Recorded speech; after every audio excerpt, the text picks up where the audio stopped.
Meus irmãos, graça e paz do Senhor. Que bom estarmos aqui, não é?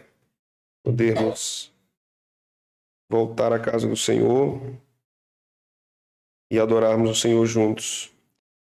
Irmãos, hoje nós vamos continuar os nossos estudos sobre a doutrina da salvação, mas nós iremos tratar de um ponto que não trata necessariamente da salvação, mas que está entre as obras realizadas pelo Espírito Santo.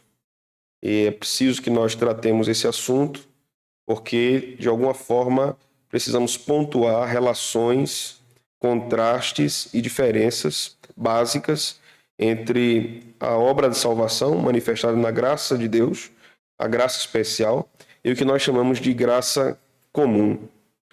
A graça comum é um estudo importante e está relacionado não apenas à obra de Deus no mundo, e é isso que se refere, mas está relacionado à nossa percepção sobre ética, sobre estética, sobre moralidade, sobre consciência, sobre como Deus opera no mundo dos homens, inclusive aqueles que não têm a Deus.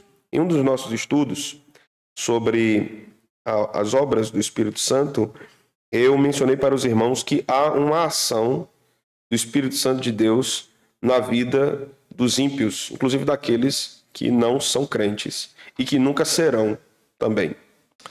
A diferença é que não há uma habitação do Espírito Santo neles, como em nós, e não há uma relação redentora entre eles e o Espírito de Deus, como há com os crentes, com os eleitos. Mas há uma obra do Espírito Santo de Deus na vida de todos os homens. Nós vamos entender isso mais claramente à medida que nós formos pensando sobre a graça comum de Deus. Por isso eu gostaria de convidá-los a abrirmos a Escritura em Mateus, capítulo 5, versículo 45.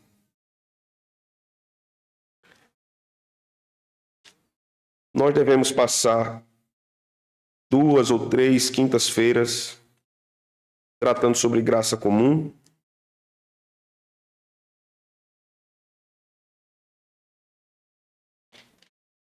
Porque isso vai nos dar muitas informações, esses estudos vão nos dar muitas informações para quando lá na frente, depois que terminarmos, ou ainda quando estivermos estudando escatologia, nós vamos poder observar também a relação entre graça de Deus, entre cosmovisão cristã e entre escatologia. Essas disciplinas estão muito interligadas. Então, esse estudo de hoje e os próximos das próximas semanas são muito importantes. Mateus 5, versículo 45. Esta é a porção do Sermão do Monte. E o texto vai dizer aqui: para que vos torneis filhos do vosso Pai Celeste, porque ele faz nascer o seu sol sobre os maus e bons, e vir chuvas sobre justos e injustos. Amém. Vamos orar? Senhor, nós te louvamos nessa noite, te agradecemos, porque nós estamos aqui na tua casa. Como é bom podermos estar aqui, e como é bom matarmos a saudade de nossa congregação, podermos nos reunir para cantarmos juntos, para orarmos juntos, para aprendermos juntos a tua palavra. E o Senhor nessa noite nos conceda aprendizado, que o teu Espírito ilumine nosso entendimento, também aqueça os nossos corações com as verdades do Evangelho, que o teu Espírito nos eduque na graça de Deus, como nos ensina a tua palavra, nos encaminhe para a tua vontade, e a fim de que nós também venhamos deslumbrar-nos com a tua obra perfeita no mundo. Que o Senhor permita que a nossa mente esteja aberta e focada nessa noite para compreender tudo isso no que se refere ao assunto da graça comum. Essa é a nossa oração, Senhor, no nome de Jesus. Amém. Podem sentar, irmãos.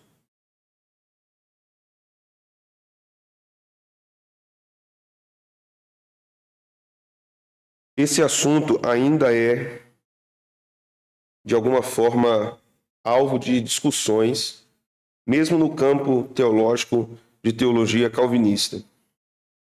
É possível nós encontrarmos alguns irmãos de algumas linhas dentro do calvinismo que afirmam que o termo graça só pode ser relacionado à queda, só pode ser um contraste à queda. Então, logo, graça comum seria um termo inadequado para tratar das operações de Deus no mundo, e um termo melhor seria providência. De alguma forma, eu posso afirmar desde já que a graça comum está intimamente ligada à providência. No meu entendimento, não são a mesma coisa, mas é uma das operações da providência e não se confunde com a providência, e nós vamos entender isso. O nosso percurso hoje, meus irmãos, será um percurso um tanto quanto histórico. Nos próximos estudos, nós vamos abordar a temática mais biblicamente e em termos mais aplicativos. Mas hoje nós precisamos de uma fundamentação histórica para entendermos como a igreja tem pensado sobre isso no decorrer dos séculos. Temos os pais da igreja uma opinião importante, a opinião de Agostinho. Temos na Idade Média também uma opinião importante, que é o que forma o pensamento católico romano, não só sobre graça comum, mas a discussão também vai girar em torno da natureza do ser humano, da natureza do homem, do que nós chamamos de antropologia. E vamos ter o parecer dos reformadores, basicamente Lutero, Zwinglio e Calvino, que não eram unânimes sobre a questão também, eles não pensavam da mesma forma. Então, às vezes, quando a gente pensa em século XVI e teologia reformada, nós imaginamos que sempre houve unanimidade entre os reformadores, e nem sempre foi assim. Nem entre os puritanos, às vezes se defende tanto, né, a teologia dos puritanos, mas nem entre os puritanos houve sempre unanimidade. Por exemplo, alguns puritanos diziam que a igreja deveria cantar somente os salmos. Outros diziam que não. A igreja deveria cantar os salmos, mas não somente os salmos. Porque não tinha como privar a igreja de cantar textos do Novo Testamento, por exemplo, ou outras canções que a própria Bíblia menciona em Apocalipse, né? Então, essa era uma divergência que existia dentro do campo do puritanismo. Alguns acreditavam que o governo da igreja devia ser presbiteriano, dentro dos puritanos. Outros diziam que não, deveria ser congregacional. E outros diziam que não, deveria ser episcopal. E outros diziam que nenhum dos três, deveria ser batista. A diferença dos batistas, basicamente, para a nossa percepção, né, vai girar em torno da denominação dos ofícios e do batismo, a fórmula de batismo, né? Os batistas vão dizer que há dois ofícios, basicamente, presbíteros e diáconos, não três, conforme já ensinava a confissão belga, pastores, presbíteros e diáconos. Ou também não há divisão entre presbíteros docentes e regentes, mas presbíteros são presbíteros, né? Então a nossa tradição congregacional acaba abraçando a tradição belga de que há uma diferença entre aquele que ensina, aquele presbítero que ensina, aquele que ensina, mas não apenas isso, que são presbíteros leigos na igreja e que pastoreiam também, mas que há uma diferença entre o docente e o regente, ou aqueles que se afadigam mais no ensino do que outros, né? Dão tempo integral e outros não. E a presença dos diáconos. Outras discussões também são muito antigas, com respeito, por exemplo, à presença de mulheres no trabalho diaconal da igreja. A discussão sobre isso não é nova, não é recente. Na verdade, nos pais da igreja, isso já estava sendo discutido, e muito discutido, né? E na reforma também, porque nós temos um certo ocultamento de algumas alas de denominações reformadas que omitem algumas informações, né, por conta de conveniência. Então, por exemplo, Calvino fala de diaconisas nas suas institutas, e eles dizem que elas eram uma bênção no seu ministério.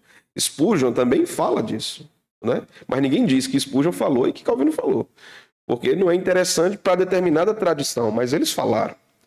Então, o debate, o pensamento, as discussões são muito variados no campo da teologia histórica e como ele vai se desenvolvendo até chegar aos nossos dias. Às vezes a gente tem a impressão que a coisa é recente, que a coisa é nova, né? Às vezes a gente escuta até alguém falando essa moda agora do calvinismo. Uma moda de mais de 500 anos, e que não vem nem de Calvino, né? O pensamento de Calvino é uma herança, de fato, basicamente de Agostinho, que era pai da igreja, que é alguém que já pensa a partir do pensamento paulino. Então é claro que há diferenças entre Calvino e Agostinho de forma muito substancial, mas basicamente a teologia de Calvino é agostiniana, de Lutero também é agostiniano, Zwinglio também é agostiniano. Mas mesmo entre os puritanos, nós vamos ter minha afirmação aqui é meio anacrônica, mas para vocês entenderem, há algum resquício do que seria o arminianismo depois. Já há presença disso entre alguns puritanos. Então, a gente precisa conhecer a história da igreja para entender o que a gente crê e qual é a nossa teologia. E para que nós também não façamos afirmações falsas e injustas. Então é preciso nós pensarmos em doutrina e pensarmos na doutrina na história da igreja para que a gente tenha profundo domínio desses assuntos. Então hoje nós vamos lidar, meus irmãos, com a origem da doutrina, questões históricas da teologia relacionada à graça comum e o conceito de graça comum.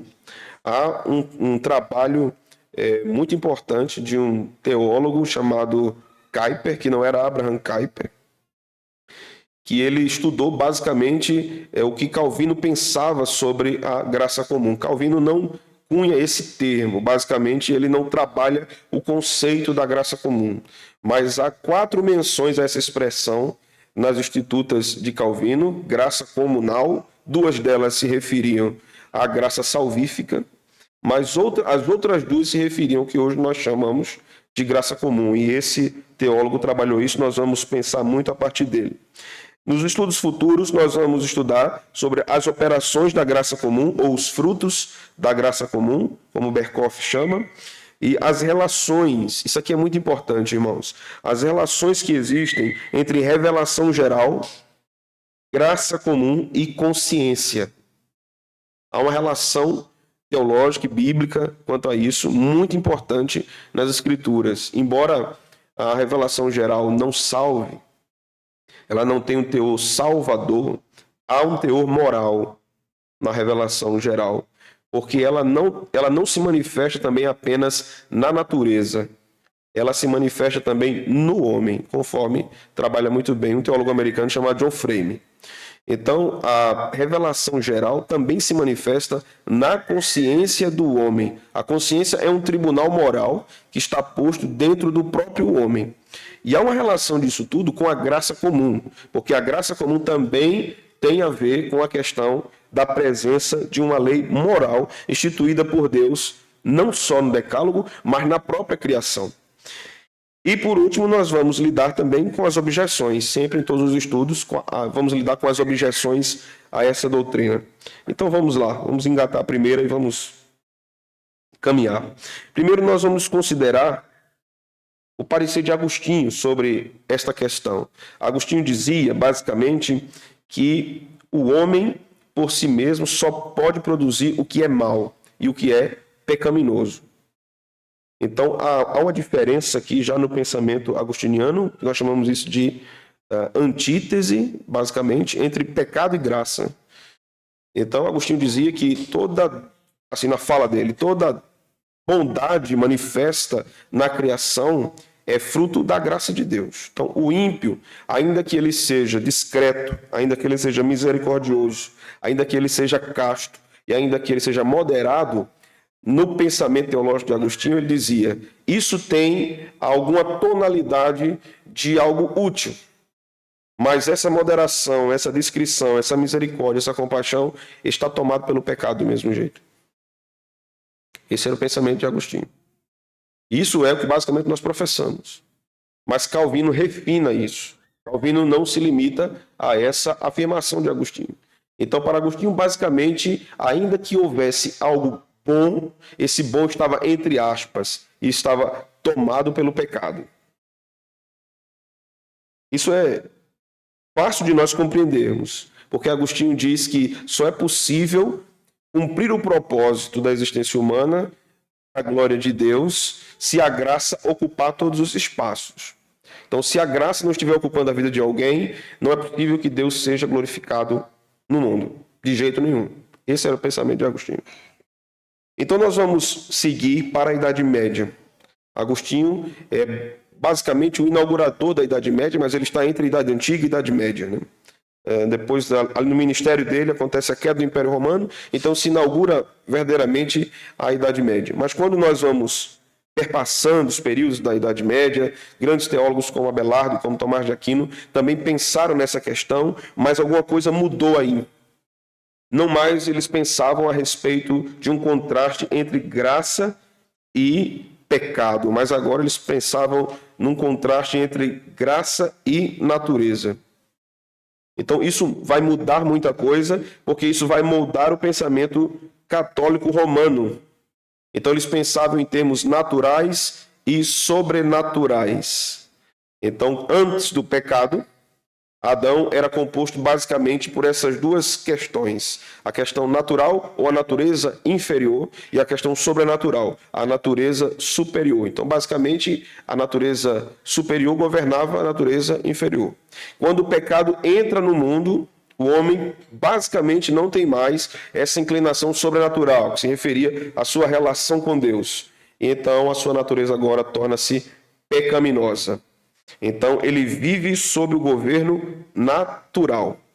Então, é a partir disso que a teologia católica vai desenvolver o que eles chamam de virtudes morais. Possivelmente os irmãos já ouviram falar sobre isso. Virtudes como humildade, obediência, mansidão, generosidade, temperança, castidade, diligência. Então, basicamente, no pensamento católico romano, essas são virtudes que podem ser alcançadas por qualquer homem. Porque isso está ligado à sua questão natural e não sobrenatural. E há virtudes teológicas, ou como alguns chamam, como os próprios católicos romanos gostam de chamar, virtudes teologais, que são fé, esperança e amor. Essas três só podem ser infundidas no homem através da obra graciosa do sacrifício de Jesus, que é dada ao homem pelo Espírito Santo. Então, as primeiras podem ser produzidas pelos próprios homens e buscadas pelos próprios homens. A segunda, somente Deus pode fazer. Então, isso faz com que, no pensamento católico romano, o entendimento seja o seguinte: a natureza humana foi alcançada pelo pecado, mas o pecado não chega a destruir absolutamente tudo de bom que está na natureza humana. Então, é possível que o homem faça muita coisa boa. Quando a gente vai lidando inicialmente com essas informações, né, a gente vai raciocinando assim, mas não está errado não, está certo. Né?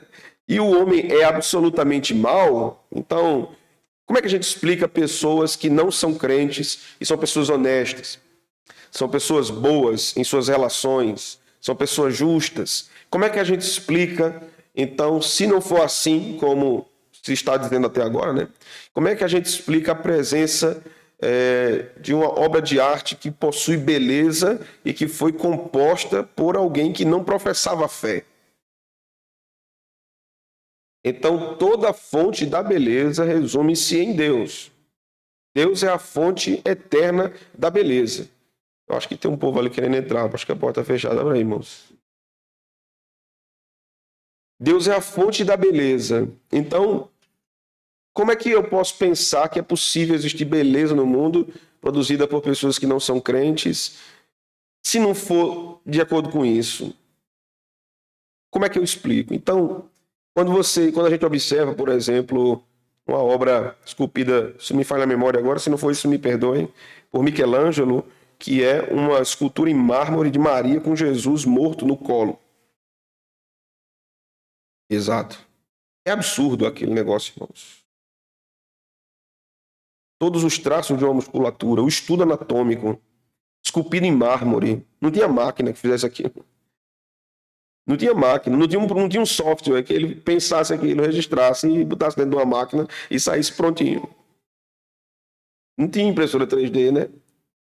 Quando nós observamos obras de arte como o Filósofo, né, pintado por Rembrandt, que possui uma mensagem absurdamente profunda em termos filosóficos e teológicos, quando ele trabalha o conceito de luminosidade divina invadindo o recinto onde o filósofo está, e isso terminando na escuridão no final da escada, ao lado do filósofo.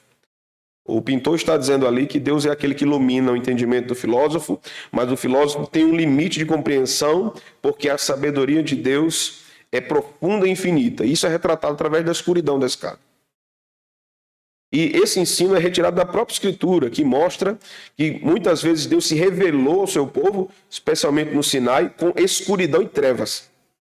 Então Deus não é mostrado apenas na Escritura como o Pai das luzes. Em dados momentos de sua revelação, ele é escuridão e trevas. Porque isso fala da complexidade do seu ser. Não é? Tudo isso foi captado por muitos artistas que viveram principalmente sobre uma cultura muito influenciada pelo cristianismo, especialmente na Idade Média, né, onde a cultura imposta, podemos dizer assim, pela cristandade, pela igreja, reverberou em vários setores, desde o setor científico até o setor artístico. Né? O que podemos ver, por exemplo, pintado no teto da Capela Sistina, é uma obra maravilhosa, não só em termos estéticos, mas em termos da construção do pensamento filosófico por trás da obra ali impressa. Então, quando nós observamos isso e observamos o que é o homem e o que é Deus, podemos chegar a uma conclusão. Realmente há algo de bom no homem. Não é possível que tudo seja ruim. Não é possível que tudo seja mal. Porque como é que existe beleza nessas coisas? Como é que a gente explica? Esse era o raciocínio da própria Idade Média. Mas aí a gente vai chegar no período da Reforma, né? Que a gente está naquela saída da Idade Média. Lutero foi um homem medieval, de educação medieval, basicamente. Mas a gente vai ter a convivência da Renascença com a Reforma Protestante, e isso foram duas manifestações, basicamente, de um pontapé inicial, que é a grande revolução do pensamento humano no humanismo. A Reforma Protestante também é um efeito do humanismo, e nós não podemos negar isso, como a Renascença também foi. E o humanismo estava nos desígnios divinos, na sua providência, para guiar a igreja para a reforma. Vários momentos caóticos na história do mundo foram guiados, na verdade, vários não, todos, foram guiados pelo próprio Deus para direcionar aquele momento histórico para outro período. Então, quando nós temos, por exemplo, o período da Segunda Guerra Mundial, um período terrível e devastador, nós também temos, paralelamente, um crescimento substancial de uma defesa da fé cristã importante. Eu só vou citar dois teólogos que estão no contexto Suíça e Alemanha, Karl Barth e Dietrich Bonhoeffer. E vários outros que estavam espalhados pelo mundo, que estavam vivendo naquele mesmo contexto caótico. Então Deus vai guiando caos e ordem ao mesmo tempo na história. Quando nós então chegamos no período da Reforma, nós vamos ter Lutero basicamente afirmando o que Agostinho afirmou, mas em muita coisa nós percebemos que Lutero não conseguiu romper totalmente com o pensamento católico romano, inclusive no seu pensamento sobre a ceia, onde ele afirma a consubstanciação. Então há muita proximidade ainda com o pensamento romano a respeito da transubstanciação. Nós vamos ter Zwinglio tendo uma percepção muito interessante assim a respeito do pecado, porque ele entendia o pecado como corrupção e não como culpa. Quando a gente fala essa frase, parece realmente nada demais, mas os termos usados pelos teólogos eram muito importantes para entender os conceitos. A nossa época, ela não é afeita aos conceitos. Nós dizemos, fulano de tal mora ali depois do morro, não sei o que lá, e tu chega, passa na casa da irmã Zezinha, aí tu vai ver um cachorro no meio da rua sentado com um pé de manga do outro lado da rua, aí tu encontra a casa. A nossa cultura é basicamente assim. Mas a cultura medieval conceituava as coisas. Então, se fosse ensinar ao menino o que é uma igreja, e tinha que ensinar o que era de forma completa, o que é o conceito de igreja. Qual o entendimento que você tem sobre igreja? É o contexto de povo? É o contexto de um povo escolhido e realmente salvo? Ou é o contexto de um prédio? Qual é o conceito de igreja num prédio? Qual é o tipo de arte, de escola da arte que envolve o prédio? O que é que envolve a arquitetura dentro da igreja? O prédio vai descendo em relação ao altar ou não vai? O que é que significa a mesa? É um altar onde o cordeiro é sacrificado ou na igreja protestante? O que é que significa a mesa não estar no centro da igreja, mas o púlpito está no centro? Então, todas essas questões estéticas envolvem conceitos específicos na vida da igreja que muitas vezes a gente não sabe. Então, qual é a importância, por exemplo, ou qual é a explicação das cadeiras ficarem atrás do púlpito? Qual é a explicação? É só para que a igreja saiba quem é que manda? Não é. A explicação disso, no decorrer da história da igreja, é: a igreja tem supervisores. Então, essa é uma questão simbólica em que os presbíteros demonstram supervisão sobre o rebanho. É claro que só sentar ali não é supervisão, né? A gente sabe disso. Mas é uma questão puramente simbólica. Puramente simbólica, né? Da mesma forma, uma cruz ali, né? Uma questão puramente simbólica, que nós somos cristãos. Logo, se a gente não tivesse uma cruz, a gente não deixava de ser cristão também. Então, tem várias questões que envolvem a nossa história, a doutrina. E quando Zwinglio usa esse termo, que o pecado tem a ver com corrupção e não com culpa, isso vai reverberar no pensamento dele ou vai ter consequências no pensamento dele sobre o mundo. Porque ele vai dizer, então, que se o pecado é culpa, ele pode ser santificado no mundo. Então, vai ter uma influência santificante e não a remoção da culpa. Isso vai se amplificar por vários setores do pensamento de Zwinglio. E Calvino dizia não. Calvino discordava dos dois. Calvino dizia que o homem natural não pode por si mesmo fazer nenhuma obra boa. Afirmação de Agostinho. Não há nada de bom no homem. Mas Calvino dizia, há uma espécie de graça comunal.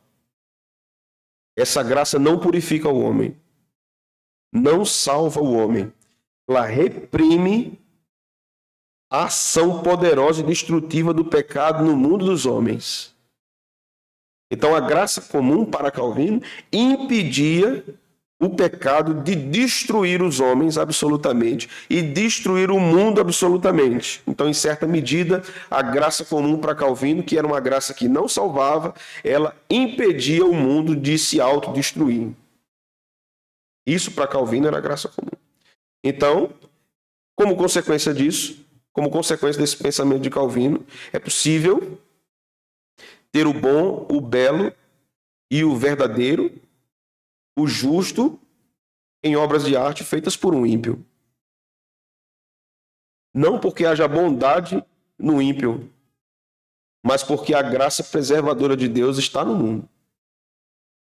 Há uma graça comum de Deus atuando no mundo, possibilitando então uma vida ordenada, civilizada, distribuindo então, através da obra do Espírito Santo, dons e talentos a todos os homens. Isso promove então o desenvolvimento de várias áreas da existência humana, como uma operação de Deus. Então nós temos evolução científica, nós temos, como nós já falamos isso em outras oportunidades, a evolução tecnológica. Nós não precisamos mais, basicamente, ir numa casa lotérica pagar uma conta. A gente faz isso pelo celular, graças a Deus, né? Porque quando a gente ia aqui, alguém pagar com 300 contas na casa lotérica, misericórdia.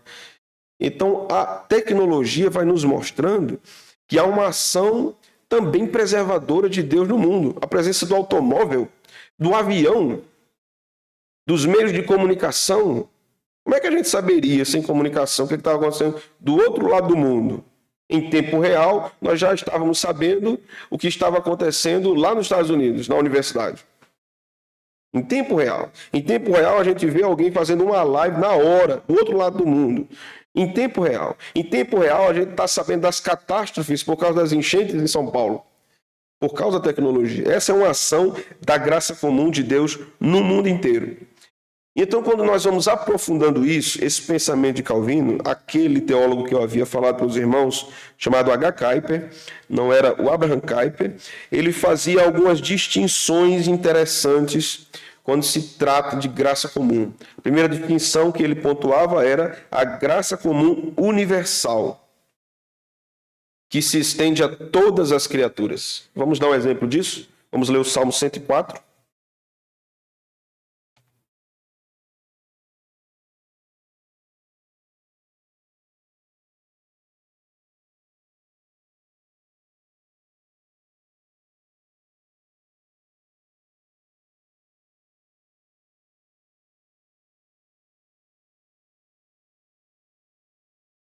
Salmo 104,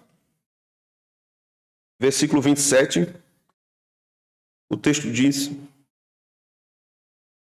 todos esperam de ti que lhes dê de comer ao seu tempo. Se lhes dás, eles o recolhem, e abres a mão, eles se fartam de bens. Se ocultas o rosto, eles se perturbam. Se lhes cortas a respiração, morrem e voltam ao seu pó. Envias o teu espírito, eles são criados. E assim renovas a face da terra. A glória do Senhor seja para sempre. Exulte o Senhor por suas obras. Então, observe que aqui o texto vai nos dizendo que todas as criaturas são beneficiadas por uma ação de Deus. Então, aí a gente precisa voltar ao que eu disse no início sobre o conceito especificamente do termo graça. De fato, a palavra graça na teologia paulina tem total relação com a ação redentora de Deus, com Deus agindo para salvar o homem. Sabemos que graça é um favor de Deus, um favor imerecido. E Deus age na sua criação sempre graciosamente.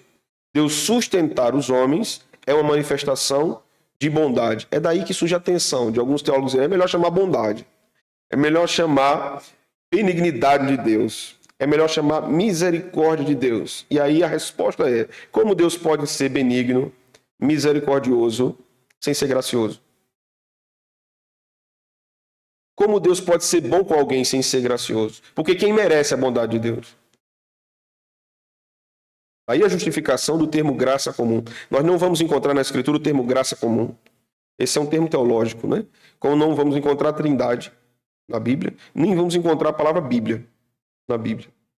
Esses são termos teológicos. Então, o que condiciona-nos a crer na doutrina não é se a palavra que denomina a doutrina está na Bíblia, mas se o conceito está nas Sagradas Escrituras. Então, para Kuyper, a graça comum geral é a ação bondosa de Deus sobre toda a criação.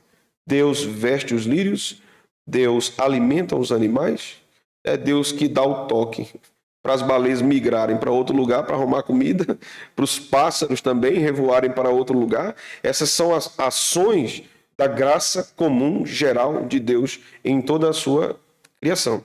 Mas ele diz também que há uma graça comum geral que se aplica a todos os seres humanos. É o texto que nós lemos lá em Mateus. A chuva cai sobre ímpios e sobre crentes. Deus sustenta o ímpio e o crente com bondade. E essa é uma ação da graça comum de Deus, que Kuyper vai chamar graça comum geral de Deus. Quando Deus, por exemplo, ordena o casamento, essa é uma ordem a todos os homens, toda a humanidade, não apenas para os crentes. Logo, qualquer homem que mesmo não seja crente, qualquer ser humano, que viola o que Deus diz sobre isso, peca. Não só o crente peca, qualquer um peca. Mas quando uma pessoa casa-se, por exemplo, vocês devem conhecer casais que não são crentes, que se amam, que vivem muito bem, que são íntegros, que criaram filhos moralmente direcionados. Já conhecem, irmãos, pessoas assim? Essa é uma obra da graça comum.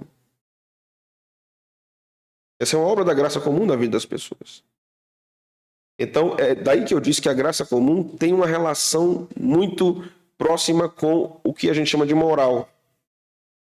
Mas há uma terceira aplicação que o Kuyper faz, que é muito interessante, que é a graça comum pactual, que é como se fosse um braço da graça comum que opera na vida da igreja, que está muito ligada à graça especial, embora não seja a graça especial, mas seja de alguma forma promovida pela obra da graça especial. Não sei se deu para entender essa confusão toda que eu fiz. Vamos dar um exemplo. Quando nós estamos num passeio da igreja, nós estamos numa chácara, numa confraternização, nós estamos comendo, estamos rindo, estamos conversando, estamos desfrutando daquele ambiente agradável. Essa é uma obra da graça para nos salvar? Não. Isso é graça comum ou graça especial? Graça comum. Mas essa comunhão só é possível por causa da graça especial, que nos salvou. Então daí está a relação da graça especial com a graça comum pactual, né? Então isso existe, essa comunhão existe e ela é mantida, ordenada, conduzida pela graça comum pactual, mas em trabalho com a graça comum especial. Porque essa comunhão não existiria se nós não tivéssemos sido verdadeiramente chamados por Deus para a sua igreja, para o seu povo. Então, isso vai se aplicar a vários lugares. Isso vai se aplicar à forma que nós trabalhamos, essa graça comum pactual. Nós não encaramos mais, como crentes, o trabalho como um fardo, como um peso, como algo terrível, como algo absurdo, mas encaramos como culto de adoração a Deus. Como trabalho para o próprio Deus. É isso que Paulo nos ensina em Colossenses 3. Então, não trabalhe para os homens com a mentalidade que você está fazendo para os homens. Trabalhe para os homens com a mentalidade que você está fazendo para Deus. Então, isso muda toda a minha perspectiva do trabalho. Quando eu estou extremamente ocupado com alguma coisa, com algum trabalho, mas meu filho quer que eu vá jogar bola com ele, eu entendo que a minha função de pai também é contemplada pela graça comum e que não há espiritualidade na minha vida como pastor apenas quando eu estou orando, quando estou lendo a Bíblia. Há também espiritualidade saudável na minha vida como crente se eu estou jogando bola com meu filho. Se eu estou tomando um café com a minha esposa. Se eu estou descansando. Eu não fico perturbado, mas, meu Deus, eu conheci um pastor que ele dizia, rapaz, eu saio de férias, eu fico com um peso tão grande na minha consciência. Eu disse, e por quê, Sérgio? Ele disse, porque eu levo um livro e eu fico lendo, eu acordo 4 da manhã. 4 da manhã de férias. Ele disse, é porque eu fico com a consciência pesada. Eu disse, meu Deus, era para estar fazendo a tua obra. Eu disse, meu irmão, tu está com deficiência de entendimento sobre a graça comum na tua vida. Porque todos esses momentos são banhados pelo Espírito Santo de Deus. O prazer que eu tenho em tomar uma xícara de chá, uma xícara de café, de comer um pedaço de bolo, de comer uma fruta. O prazer que eu tenho de praticar uma atividade física, ou dirigir meu carro, ou sair de férias, ou beijar a minha esposa, são todos regados pela graça comum de Deus. E o crente precisa aprender a experimentar isso com felicidade, não com peso. Porque é uma obra de Deus na vida dele. Agora nós seguimos, basicamente, muitas vezes, uma tradição extremamente pietista e não reformada sobre as nossas relações com o mundo. Então a gente corre 2 perigos. Primeiro, é entender errado esse conceito e dizer assim, verdadeiramente não precisa estar na igreja não, para eu ser espiritual não. E aí eu abandono a igreja. Entendeu errado. E o outro lado é dizer, não, para eu ser espiritual eu preciso estar na igreja porque eu tenho que estar lá o tempo todo. Segunda, terça, quarta, quinta, sexta, sábado e domingo. Há alguns anos eu recebi um convite de uma igreja para pastoreá-la. E aí eles me mandaram uma carta dizendo quantos cultos tinha na igreja. No domingo tinha culto, na segunda tinha culto, na terça tinha culto, na quarta tinha culto, na quinta tinha culto, na sexta tinha culto, no sábado tinha culto, de manhã e de noite, todos os dias. Eu já fui lendo e quase infartando, né, a carta. Disse, meu amigo, quando eu mostrei aquela disse, vai morrer. Se for, vai morrer. Pode estar certo que eu vou ficar viúvo. E o pastor tinha que estar em todas as reuniões. E era um pedido da igreja que o pastor também visitasse todas as congregações. Tinham quase 40 congregações. Eu digo, essa criatura vai fazer o que agora da vida dele? Não vai fazer nada, né? Ele vai virar um zumbi no meio do mundo. Então, é esse tipo de compreensão que as igrejas brasileiras acabaram herdando da compreensão ou de uma cosmovisão pentecostal. Eu acho que a gente precisa sempre de um meio termo, né? Se você for para uma igreja protestante na Europa, você só vai encontrar culto num domingo de manhã. E você não vai encontrar pequenos grupos, células e tal, domingo de manhã. O povo vai para a igreja domingo de manhã. No máximo, eles almoçam juntos depois do culto e tchau. Todo mundo vai para suas casas viver a sua vida. Aí eu acho também muito longe, né? Fica muito desconectada a coisa, né? E talvez seja por causa dessa cultura individualista, né, do europeu, que é muito diferente de nós, brasileiros, e muito diferente de nós, nordestinos, né? Que a gente gosta de estar perto, de estar falando, de estar conversando, de estar em comunhão. Eu acho que nem 8 nem 80. A igreja não pode se sobrecarregar semanalmente, né, a ponto de, na segunda, é o ensaio dos jovens, na terça é a oração, na quarta é as crianças, na quinta é o culto de doutrina, na sexta é a UAF, departamento de homens, de modo que a família nunca está junta. Porque está todo mundo em algum lugar no negócio da igreja e nunca está junto, né? Em nome da fé, depois as famílias estão todas esfaceladas e o pastor está dando tiro no próprio pé, porque fica colocando na consciência dos crentes que eles só são crentes se estiverem 24 horas, 8 dias por semana na igreja. E quando não deveria ser assim. Mas a nossa espiritualidade deve ser regada por essa verdade do Evangelho de que o Espírito Santo guia a nossa vida em todas essas áreas. Inclusive as áreas que menos nós achamos que são espirituais. O Espírito Santo contempla todas elas na nossa vida, né? Tudo para nós é manifestação de nossa adoração a Deus. Então nós podemos também, irmãos, dizer que, ou pontuar que existem algumas diferenças básicas entre a graça especial e a graça comum. Podemos dizer inicialmente que a graça especial é um decreto de Deus que envolve a eleição da igreja. Deus decreta na eternidade a salvação daqueles que ele amou soberanamente. Na graça comum, temos também o envolvimento do decreto, mas não para a salvação. Então, esse tipo de conceito responde várias questões. Aquela pergunta, muitas vezes, que nós ouvimos, principalmente jovens e até irmãos mais amadurecidos na igreja fazerem. Pastor, é pecado fazer? É pecado ouvir música do mundo? A resposta inicial é só você ouvir música de Marte, tiver a condição de ouvir música de Saturno, Marte ou qualquer outro lugar do planeta. Você tem que ouvir música desse mundo, obrigatoriamente.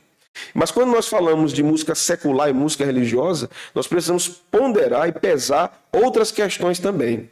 E quais são essas questões? Qual é o conceito bíblico de beleza? Tomás de Aquino trabalhou isso, e nós vamos ler lá em Filipenses 4, 8. Queria que os irmãos abrissem lá, por favor.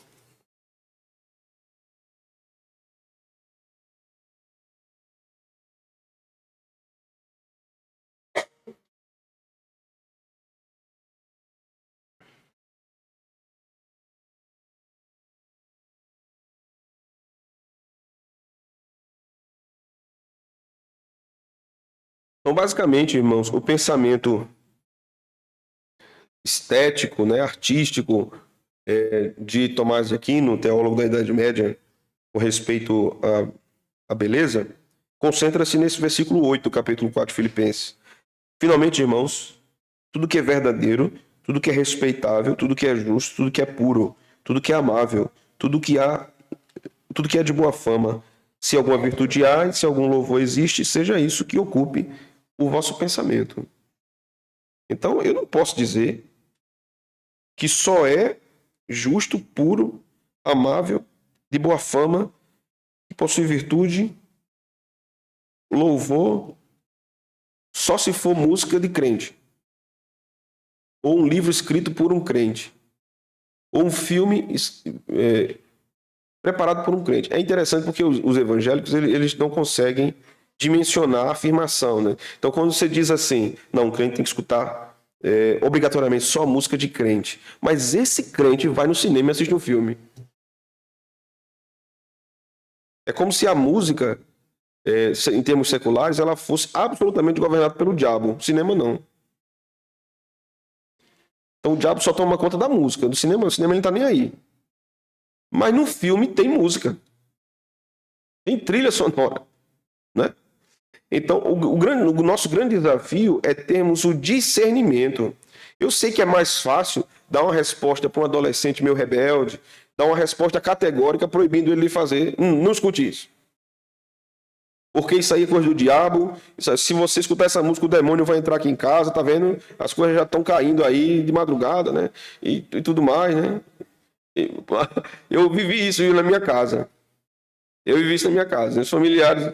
Eu era músico desde cedo, né? Você fica escutando essas coisas aí.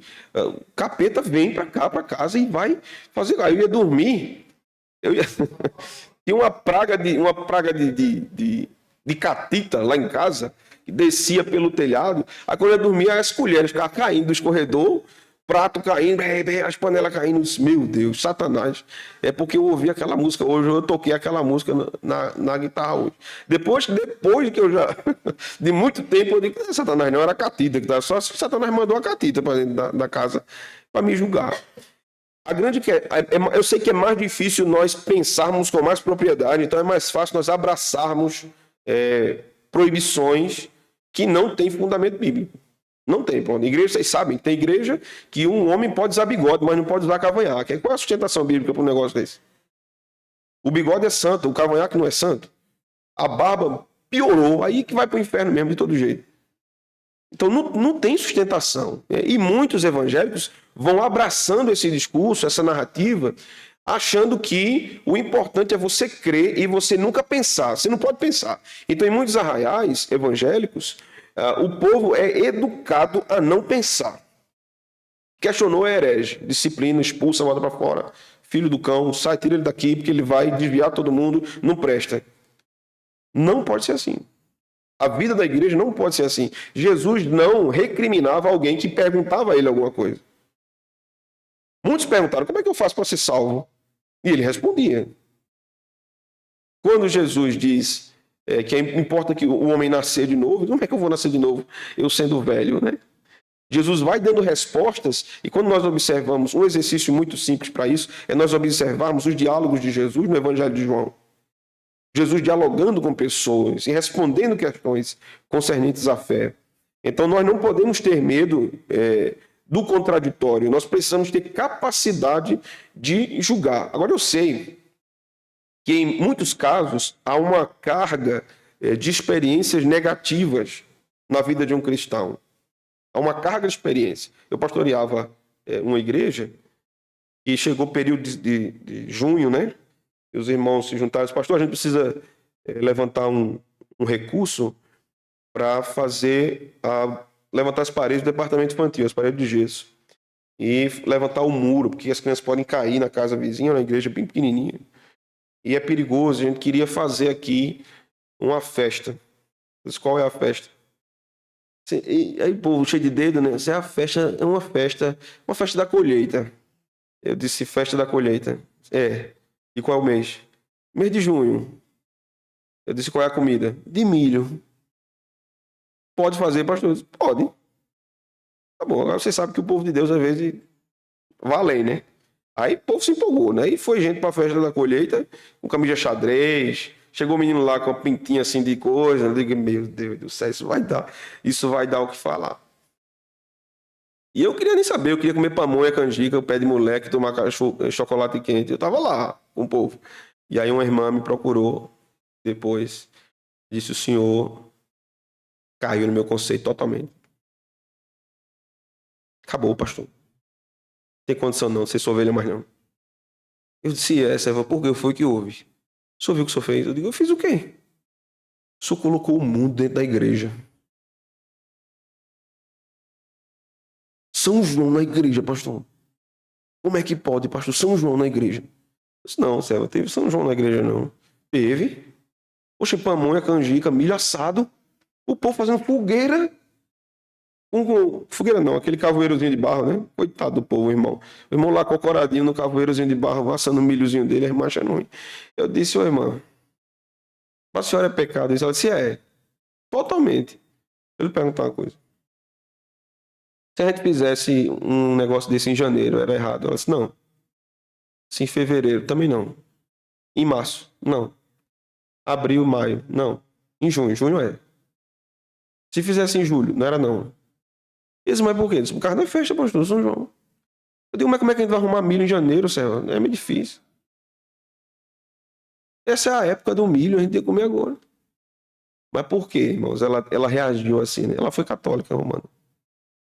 Então, para ela, tudo aquilo remetia a uma coisa, assim, uma prisão espiritual terrível que ela viveu dentro do catolicismo romano, né? E que agora tinha entrado na igreja dela. E para piorar, depois eu inventei de usar gola clerical. Meu Deus, misericórdia. Mas se essa irmã viesse aqui, eu de gola clerical, e falando credo no final do culto, ela dizia, eu não disse? Eu disse. A mais doido é esse povo que ainda chamou ele para ser pastor aqui em Caruaru. Né? Uma cruz aí atrás, bem grande desse jeito. Olha a cruz que veio de Roma, olha o tamanho, olha a madeira pesada desse jeito. Isso é conversa, essa é igreja de crente. Então aí eu tive que trabalhar tudo com aquela irmã, né? Todo desmontar, tentar desmontar todo aquele conceito dela, né? Ela chegou a entender, mas ela disse, não quero conversa com essas festas não. Se quiser fazer aí, pode ir, mas não vou não. Até que ela foi processando. Então, tem todas essas questões que muitos carregam, né? Essa bagagem que muitos carregam e que causa algum tipo de temor de cair novamente no mundo de pecado, porque tem ligações emocionais. Então, é preciso que a igreja também haja como Paulo disse, se teu irmão se escandaliza quando você come carne, então você se segura, né? Agora é o seguinte, esse irmão não pode ficar se escandalizando a vida toda, né? Ele tem que crescer na fé.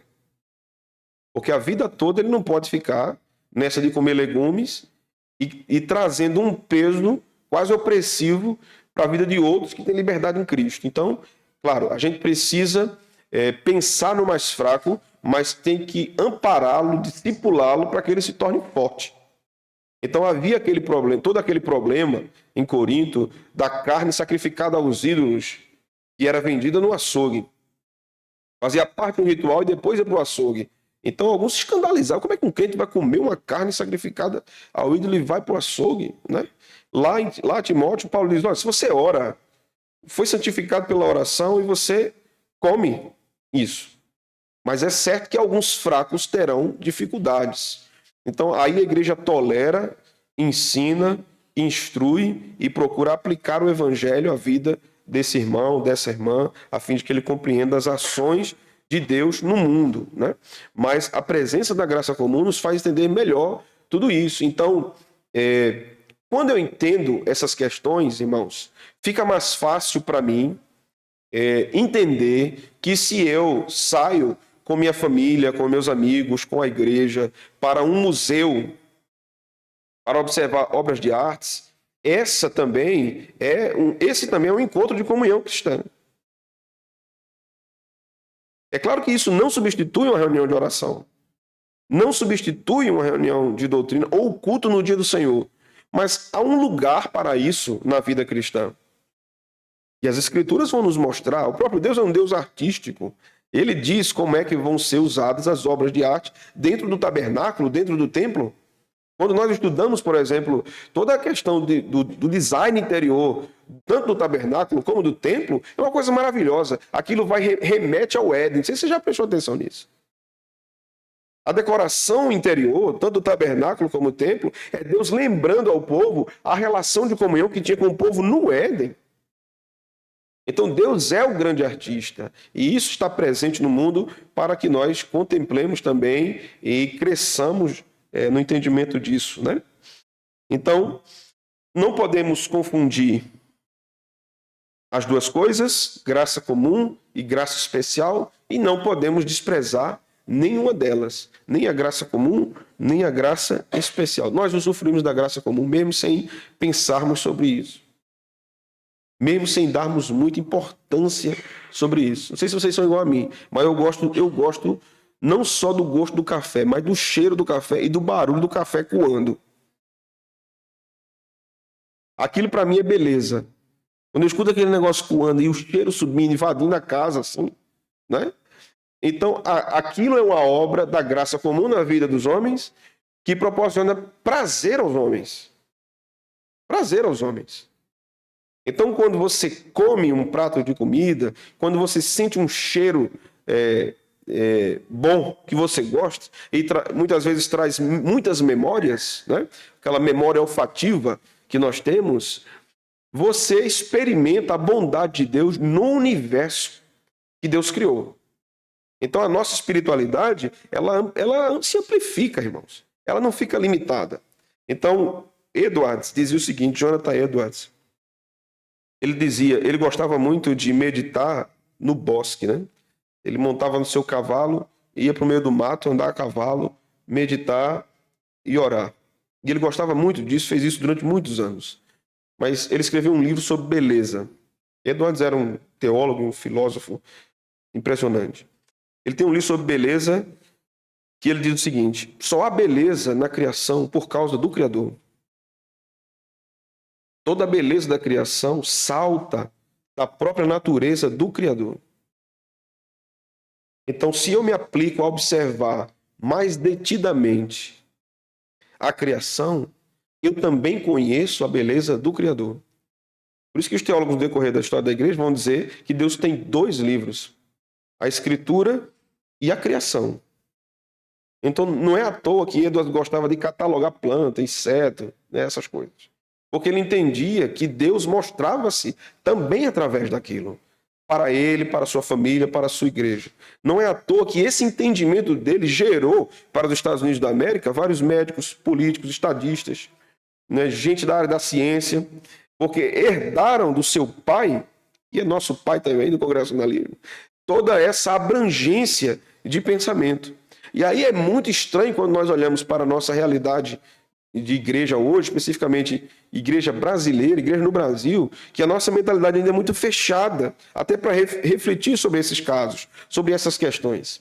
Até quando nós falamos da nossa mentalidade reformada, quando nós observamos nas igrejas reformadas, conferência, simpósio, não sei o que lá, o que é? 5 pontos do calvinismo, os 5 solas da reforma protestante. São sempre as mesmas coisas, os mesmos assuntos, quando há um leque imenso de possibilidades de reflexão para o crescimento do povo de Deus, que nós não estamos pensando. Em termos de educação, em termos de arte, em termos de arquitetura, em termos de saúde, em vários termos, em qualquer área, né? Esses dias os irmãos sabem, eu estava em Garanhuns e dei uma palestra sobre educação e cultura. E no final, um professor de matemática, um irmão muito querido, veio falar comigo.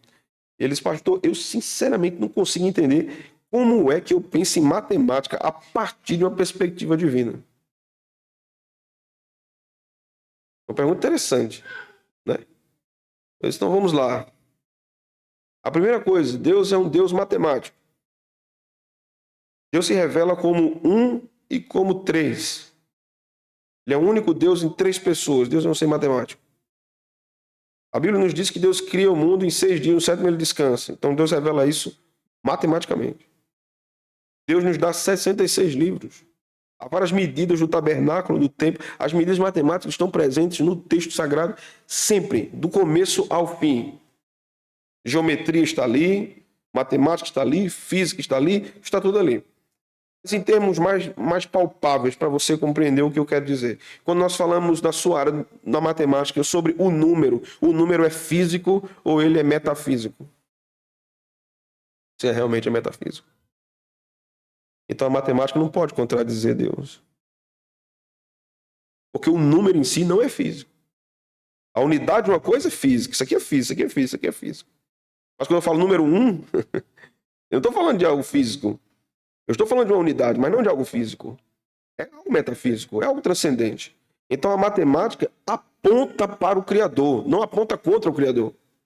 E quando nós vamos desenvolver isso, seja na física, seja na química, seja na engenharia, seja na arquitetura, seja na filosofia, seja na sociologia, na pedagogia, tudo isso volta para Deus. Porque todo conhecimento sai de Deus e volta para Deus. E é a graça comum que nos mostra isso. Daí nós entendemos algo que fará toda diferença, principalmente dos jovens, né, que eles estão aqui, que já estão na universidade ou vão para a universidade. A grande questão, o grande ponto de você escolher um curso para fazer na universidade não é basicamente se você vai ganhar dinheiro, mas se é aquilo que Deus chamou para você fazer, para que ele seja glorificado. Então, se Deus chamou alguém para ser médico, que seja para a glória de Deus. Se chamou alguém para ser enfermeiro, enfermeira, que seja para a glória de Deus. Se chamou alguém para ser comerciante, que seja para a glória de Deus. Professor, que seja para a glória de Deus. Contador, que seja para a glória de Deus. Administrador, que seja para a glória de Deus. Que Deus seja glorificado em todas as áreas, não basicamente num trabalho ligado imediatamente sempre à igreja. É claro que o crente vai servir a igreja, mas ele vai servir ao mundo também para a glória de Deus. E isso é muito mais, irmãos, do que declararmos guerra cultural. Não, porque a gente tem que ir lá, a gente tem que dominar todo mundo. E vamos botar um presidente evangélico, isso aqui lá, e vamos para cima. É mais do que guerra cultural. É a influência da igreja que começa no subsolo. E vai subindo, subindo, subindo, subindo, até que a igreja esteja influenciando várias camadas da sociedade. Como no livro de Esther nós observamos. Não há o nome de Deus ali, mas a presença de Deus é constante e constantemente declarada naquele livro, né? Então aprendemos tudo isso com a graça comum de Deus. Os irmãos querem fazer alguma pergunta?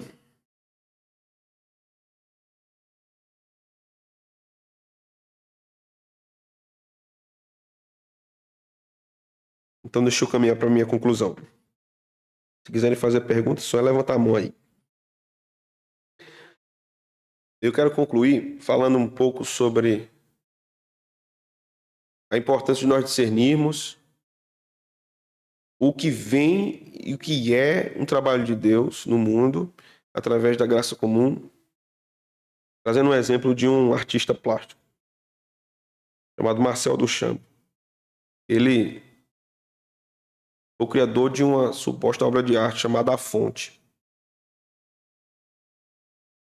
Essa obra é um urinol. Um urinol. E é impressionante, você acha isso tranquilamente na internet.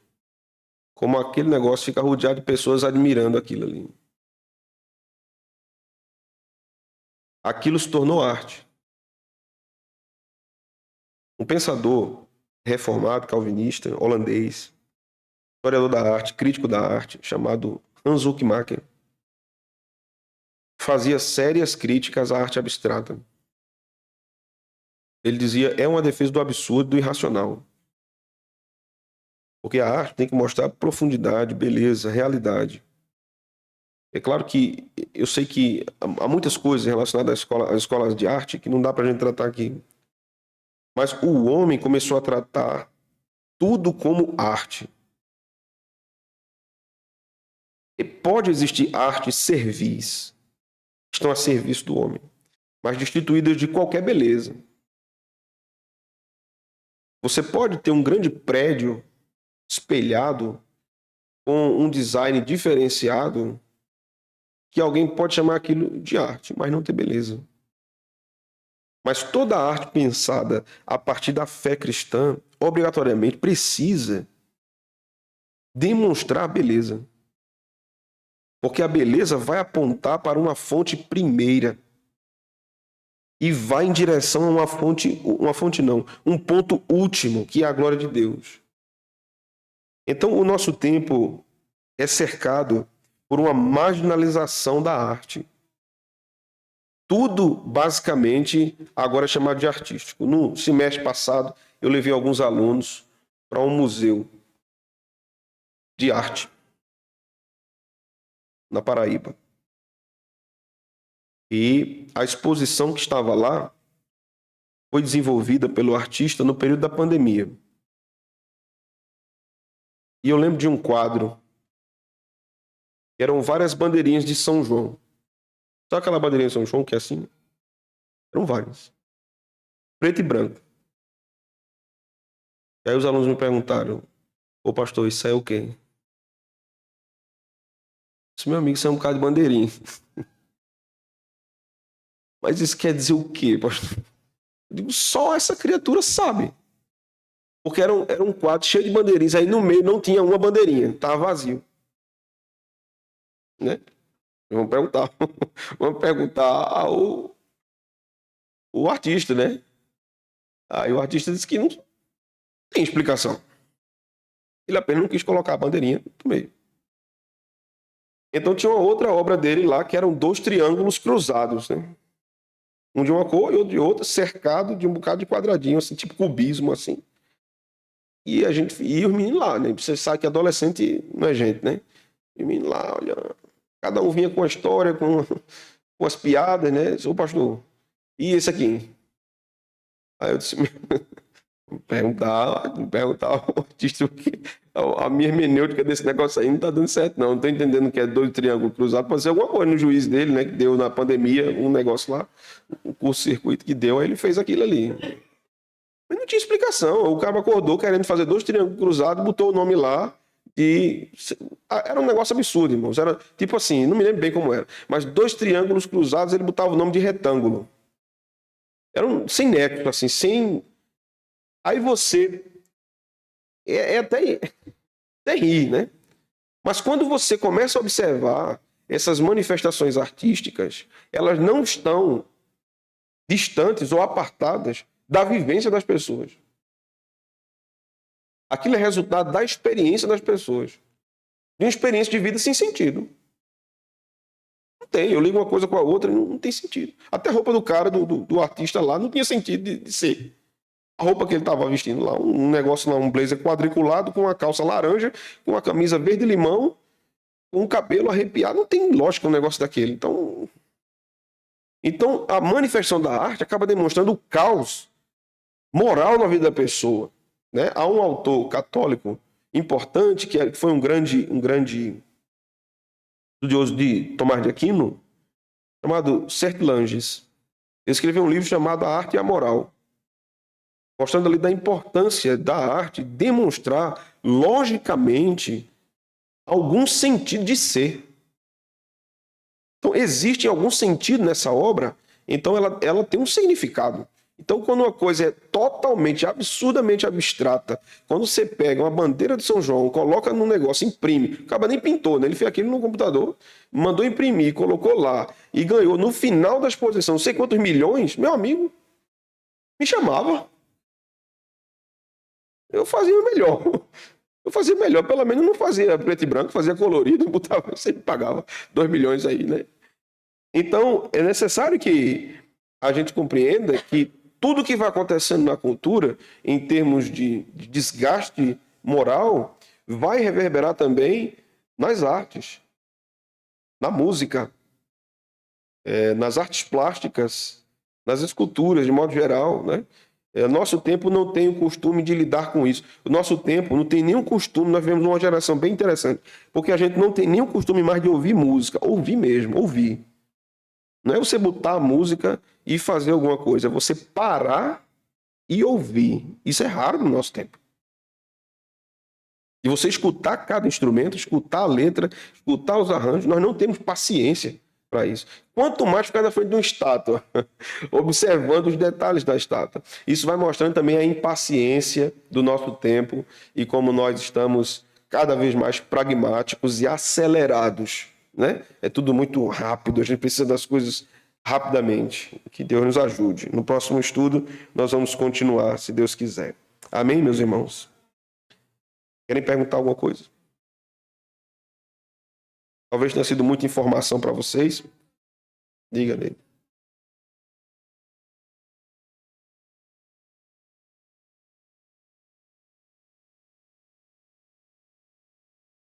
Uhum.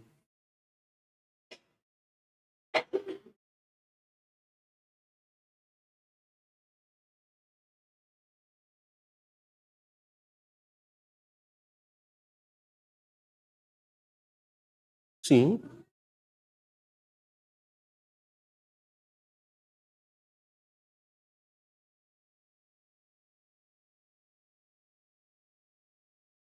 sim, foi, mas deixa eu lhe explicar. Quando eu falei essa parte, eu estava me referindo à graça comum pactual.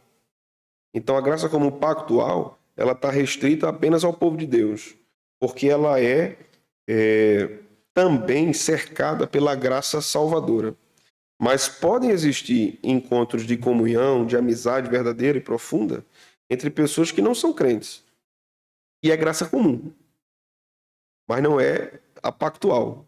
Entendeu, Ney? Então, isso pode acontecer de fato, né? E muitas vezes nós, no trabalho, nos estudos, na vizinhança, convivemos com pessoas muito boas e temos conversas muito saudáveis. E às vezes a convivência é mais tranquila do que com um crente.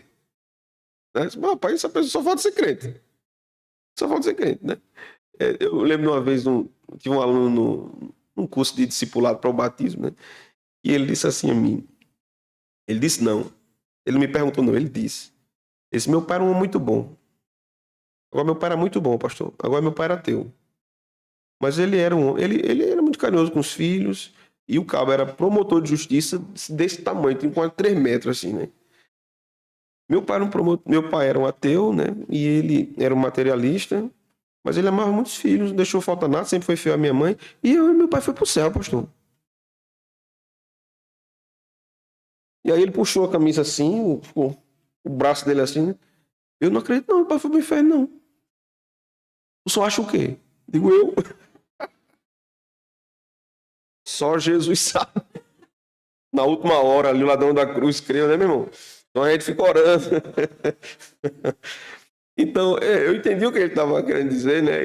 E eu tive que dizer a ele depois que o que salva não é isso, né? Mas esse exemplo que eu trouxe, né, agora, mostra que é possível até, por exemplo, a graça comum. Vamos continuar naqueles exemplos artísticos que eu estava dando. É possível que a graça comum dê um nível tão alto de talentos a um ímpio e não dá ao crente. Mas deu ao ímpio. Né? Porque Deus está preservando o mundo do caos. Mas aquilo não é a graça que salva. Mas é muito importante na criação. Então, é claro que um crente ele deve ter muitos cuidados em ter amizades muito íntimas com ímpios. Porque é uma perspectiva totalmente diferente de vida, mesmo sendo os melhores que a gente possa encontrar. Mas Paulo também vai dizer, Paulo diz mais ou menos assim, só se eu pedir para vocês sair do mundo, para não se relacionar com uma pessoa que não é crente. Mas a Bíblia não proíbe relações fraternas de amizade entre crentes e não crentes. E essas relações podem, em alguma medida, ser muito saudáveis e boas, né, para os crentes. Até para que seja uma ponte para a gente evangelizar. E muitas vezes ser, de alguma forma, edificado com a presença da graça comum na vida de alguém que não é crente. E se direciona à nossa vida. Né? Eu tinha um professor na faculdade e ele era o pior ateu que eu já conheci. Pior ateu que eu já conheci. E a gente teve várias conversas sobre filosofia, sobre compreensão da realidade, sobre compreensão de mundo, sobre fé, né? Ele não era um homem religioso. Né? E ele, uma vez sentado comigo, a gente tomando um café, ele disse assim, Thomas, se nós tirarmos a compreensão cristã de mundo, do universo, só resta o caos. Até quando nós observamos a compreensão filosófica dos filósofos antigos e observamos o que a própria Bíblia diz sobre o universo, sobre o cosmos, sobre o homem, sobre o mundo, o que Moisés disse, o que Platão disse, o que os profetas disseram, o que Aristóteles disse, não está completamente dissociado. Então, eu não sou crente, eu não sou religioso, não serei, não tenho vontade de ir para a igreja, mas eu lhe digo uma coisa, o cristianismo, em grande medida, faz muito bem à humanidade. É claro que ele tinha lá as críticas dele à igreja, aos períodos da história. Né?